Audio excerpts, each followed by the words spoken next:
obviously during the regular season this year, I don't think they were 100% healthy each time. I think the first time, I think Steph might have been out.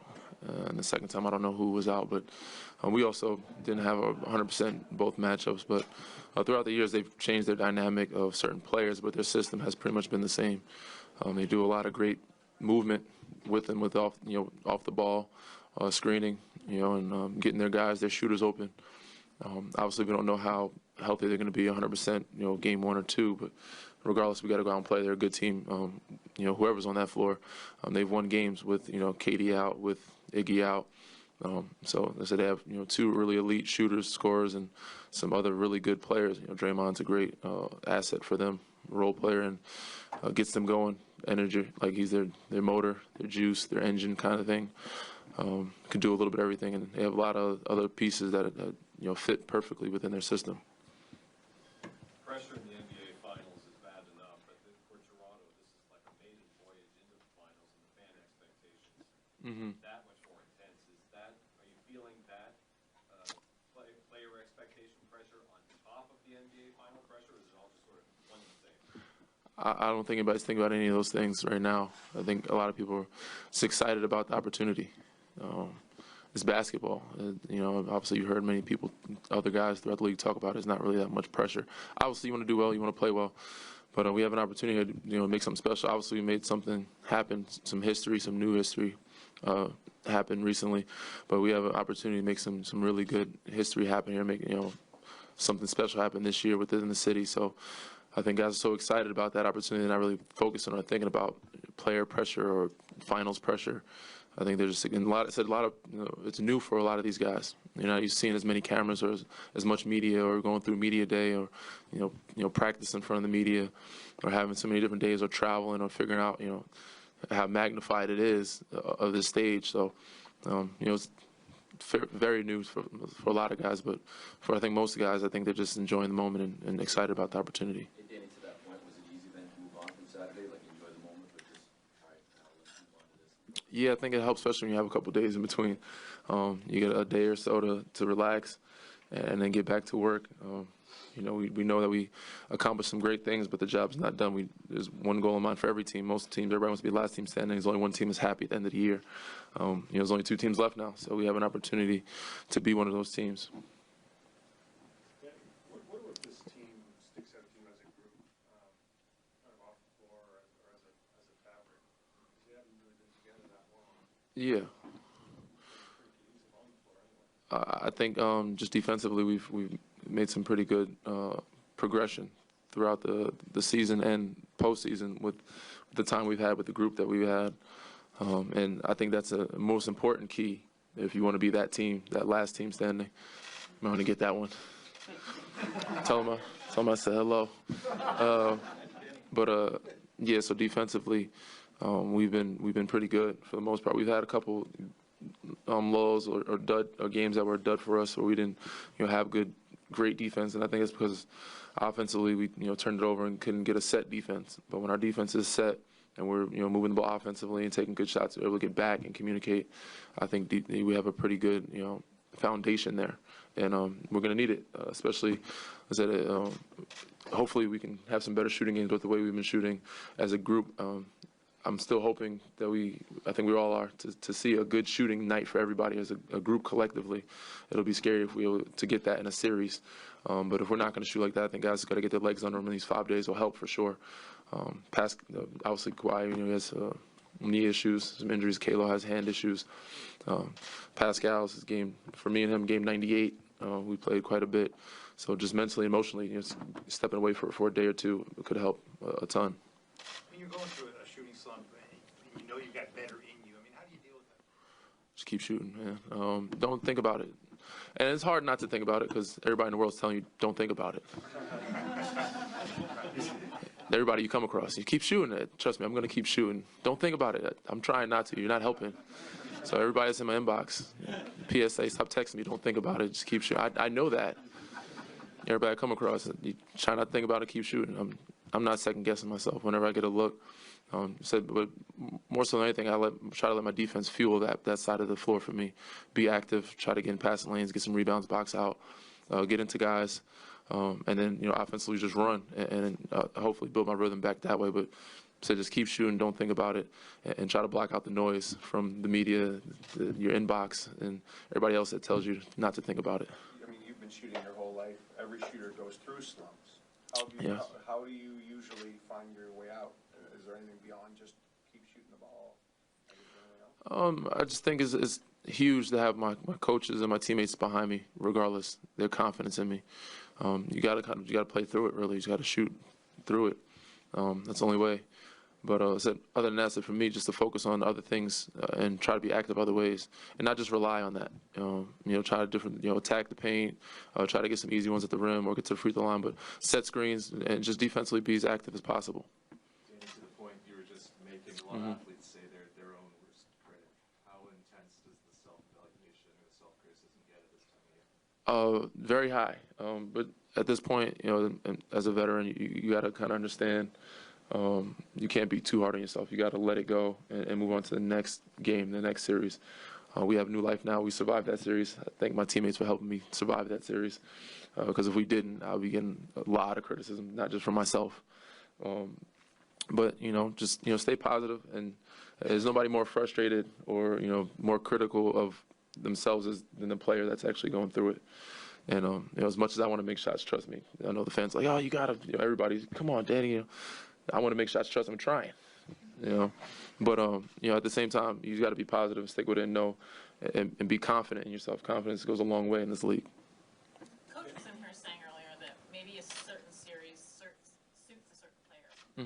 Milwaukee with Norm. Is it possible that series didn't suit you, and that another one might suit you a little differently? Possibly, but I don't think that's the case. Throughout the season, we played Milwaukee a number of times, and I think I was able to get pretty good rhythm in some of those games. Just attacking and kicking and getting some good looks. I just think that series, I just didn't get the rhythm. I got some clean looks. I just didn't get the rhythm that I was hoping to get. But Norm said, and Fred, they got some pretty good looks because they handle the ball more. They had more ball handles on the floor at that time where they can attack and find each other. And they got some open looks. And they got a rhythm. And obviously, some of the time they weren't guarding Norm as a shooter. Then he started hitting something. He started playing them close, but he's able to attack the basket and get to the rim. That's his game is getting to the rim, getting to the basket. But he hit some big shots for us. And then Fred said him just being active and moving. Thank God for Freddie Jr. He got some good looks and he was just knocking them down. Danny, the defense has been so locked in for a while now. How much credit should Coach Griffin be getting at this point for what he's done behind the scenes? Oh, he's been great, man. And he's allowed us some freedom to figure it out. But his schemes of getting certain guys different looks at the different players, especially the all-stars. You want to throw different things at them and have them thinking and rattle them a little bit, get them out of rhythm. Has been huge, especially in the last series, keeping Middleton limited and trying to limit Giannis as much as we could. But he's been great for us. And so at the end of the day, regardless of what the schemes are, they've adjusted, we adjusted, make adjustments, and we have to figure it out. And I think because we've had such, we have some good veteran guys that have been there and can communicate, it's easier for us to be on the floor and make things happen on that end of the floor. Behind the scenes, he seems pretty quiet with us. Yeah. Is it that way behind the scenes? No. I mean, he's still a quiet guy, but when we were talking, discussing the theories, the schemes, and how we're guarding certain people, the personnel, in the film room, he definitely speaks up and lets it be known what we're doing, what he wants, and what we're looking to do. And from there, we try to make it happen as best as possible. And then instead of whatever adjustments they make, we try to sort of communicate, adapt, and do as best we can. Do you think your Spurs team in 2017 would have beat the Warriors if Kawhi didn't get hurt? Woulda, coulda, shoulda. It's hard to say. I think we had a good chance of winning game one for sure. And certain games can change the series. You never know. But it would have been nice to see, or it would have been interesting to find out if we had a healthy Kawhi. But he wasn't, so we had to go without him and figure it out from there. And we lost. They were a really good team. It wasn't meant for us to win that year or for us to be 100% healthy. What was your level of confidence as a team going into that? I think we were very confident, especially going into that second half. We had a pretty decent lead. I think we're rolling. And, obviously, this is some of his best basketball now here that you guys have seen. I think that game was one of the best games I've seen him play completely. All around. Obviously, some games he'll have great rebounding, great assist game, and obviously he's been great scoring regardless. And then defensively, but that game I think he was picking them apart of scoring and facilitating, rebounding, and defending. And as a group, I think together we were playing pretty well. So we were pretty confident going to that second half. Danny, the Raptors are the first team to make an NBA Finals with a top 14 pick on the roster. What's that say about the character of the team? A lot of guys have come from some good places, some good stories behind it, but have a chip on their shoulder. I think that end of the day, that's the guys that remain in the league are the guys that know what it's like to be out the league or be picked last or have a point to prove. So a lot of characters built on this team coming from many different places. Very similar to San Antonio. I want to keep going back to that, but we got guys from different foreign places that weren't top picks, but and those are usually guys that stick around. Usually guys that work the hardest and have a point to prove. So hopefully the story doesn't end for us here. How do you perceive the fan base excitement in the city, the country? Oh, it's been crazy, man. It's been wild. I thought it was wild in San Antonio, but here is another level of how the fans, we can't even leave the arena. They're on street lights and jumping on trucks and poles and a lot of crazy stuff going on in the city. Surprisingly, no one's arrested. I think due to the cops being nice. So but it's been amazing energy, man, throughout the whole city, not just in the arena. Marc, what's the journey been like for you since you got here in February? What's it been to get to this point? What do you liked it? I'm not trying to reflect on it yet, to be honest. I'm not, looking back. I'm just looking forward and looking to, obviously now the Warriors. I'm not looking back on what happened and what not. I'm just, living the moment. The Warriors are rather unique and present different challenges. What are you seeing from them when you're watching them on film? You try to break down their tendencies as players, as a team. You're trying to break down where the triggers that they have. Obviously, they're very talented and well coached, and they have experience. So you're trying to get into that and into detail. You played them in their first championship here, and you obviously played them many times, not in the playoffs, but since then. What was that series like, and how have you seen the team grow since then, the Warriors? I haven't analyzed, it's hard to compare series and even years. Like you look back and even in this year, like when we played Orlando and when we played Milwaukee, it seemed like like a long time ago. So it's hard to compare. Like what was it, 5 years ago when we played them with the Grizzlies? It'd be naive to try to compare the series. You just lock into tendencies and see the things that worked for you as a player against them, and then try to do more of that. You don't like talking about yourself a lot. No, I don't. Focusing on the moment. Yeah. But you've been in this league a long time. This is your first trip to the finals. What does that mean to you as a competitor, as a chance? Not getting caught up on those things, to be honest. I'm just I'm not doing that. Sorry. Okay. Speaking of things from a long time ago, you last played with Kyle a long time ago. Maybe not that long. I mean, Feels like a long time ago. yeah. What's different about him than when you played with him? It's 12 years of experience. 11 years of experience. 2 kids. Life. A lot of things happen in 12 years. You learn a lot. You learn a lot about yourself, about everyone else, how you can impact other people, and hopefully all that is for the better. So I think as humans, we try to always improve and be better human beings, better, obviously, players, and better our job. So I think that's what happened. He got a lot better in 11, 12 years. Marc, as big as the moment was on Saturday night, how quickly did everyone have to just flip that switch and say, good job, not done yet? I think everybody understands that. You get to kind of soak it in and enjoy that moment, and after that that night, the next morning, it's on to the next challenge. Is that the relationship you have with Kyle? I know you didn't play together all that long. Did it help you a little bit when you came here? For sure, everything helped. Everyone, from having that relationship with Kyle, with Serge, with Sergio, playing against many times against Kawhi and Danny, the younger guys, Norm, Freddie, Pascal, everyone, Pat, like everyone helped me, to be honest. Like it wasn't just just because of Kyle. I played with them that long ago.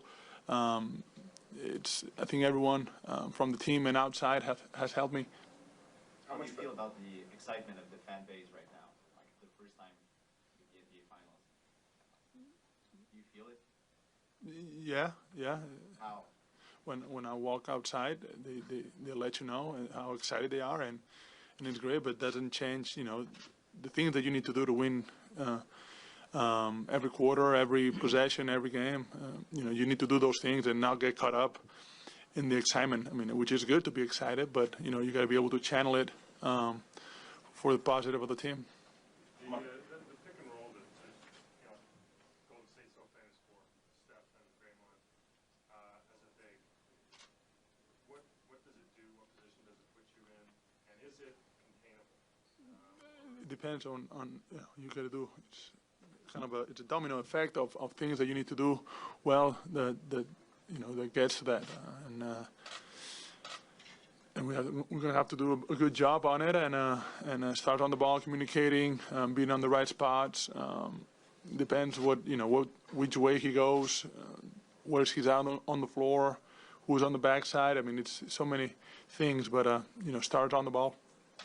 Marc, you've been such a big part of the defensive improvement on this team. Do you still see that? Is it still growing? Without a doubt, and because every game that we've played presents a different challenge, and there's wrinkles to it, and a lot of those stuff are those things and wrinkles are sort of new to us. Obviously, I mean, as a team, as players, we've probably seen it, but as a team, how you approach those new challenges, it's kind of what defines you. So, and I think every time we hit a challenge or something was thrown at us, we reacted, pretty good.